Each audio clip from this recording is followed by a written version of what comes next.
Happening today, President Trump is expected to make a major announcement on trade with several nations after teasing the news on social media. Lucas Tomlinson is live in Washington with all the details. Hi, Lucas.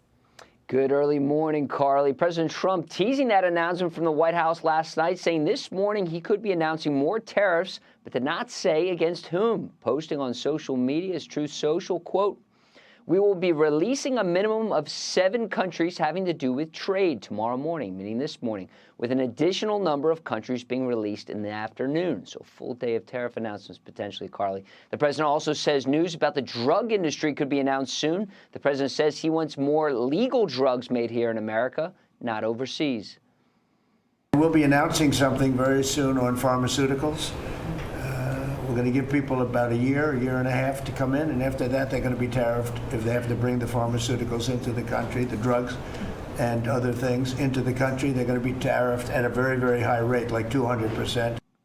The president also announced the U.S. will impose a 50% tariff on imported copper, a critical component in making electrical components, of course, in the wiring. He also claimed the new tariff deadline in August is a firm date. It seems that deadline keeps moving. It was April 2nd, now it's... We didn't move, no. It's always been August 1st. August 1st they pay. And everybody pays, everybody has to pay. And the incentive is that they have the right to deal in the United States. If they don't want to, they don't have to pay and they don't have to deal here. That was our colleague from Fox Business, Edward Lawrence, on that question. Now, here's a list of the new tariffs announced over a dozen countries, including major trading partners, Japan, South Korea, and Thailand. Now, if some trade representatives in these countries thought they would be getting some time off this summer, they might be busy instead negotiating new trade agreements with the U.S. ahead of that August 1st deadline. Todd? Lucas, thank you. I will see your mention of Edward Lawrence, and I'll raise you one. Taylor Riggs, co-host of The Big Money Show. She's with me now. And a lot in Lucas's piece to break down. Let's start with that deadline. August 1st. I hear that and I think to myself, Scott Bessent and his gang have a lot of work to do in 3 weeks. What are you watching for? Yeah, you know, they said we wanted to go July 9 to August 1 because deals are coming and they want to give countries a little bit more time. But the good news is that extension means conversations are happening, deals are happening, they are coming through. I know we've been hearing this all year and people are, sort of frustrated at the pace.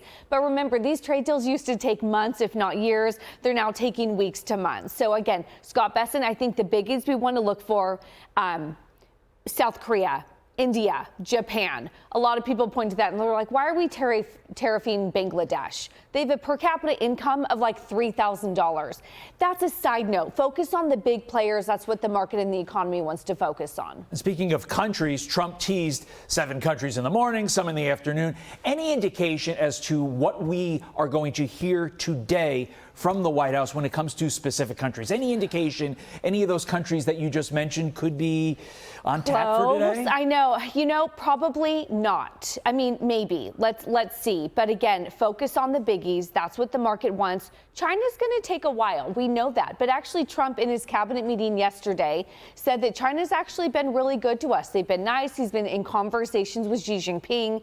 That's very good. The EU certainly is also coming around. They said that they are close to hitting that July 9 deadline. They said that a week ago. So again, conversations are happening. And frankly, the market was at a record high last Thursday. So the market is believing that conversations are happening and they just want a fair world in which to trade. You mentioned China.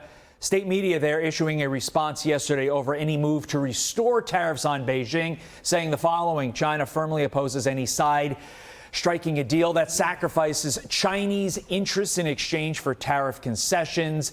If such a situation arises, China will not accept it and will respond resolutely to protect its legitimate interests. That, of course, is in reference to countries that China had been using to sort of like launder their goods, basically. Oh, it doesn't come from China, it comes from Vietnam, but it really comes from China.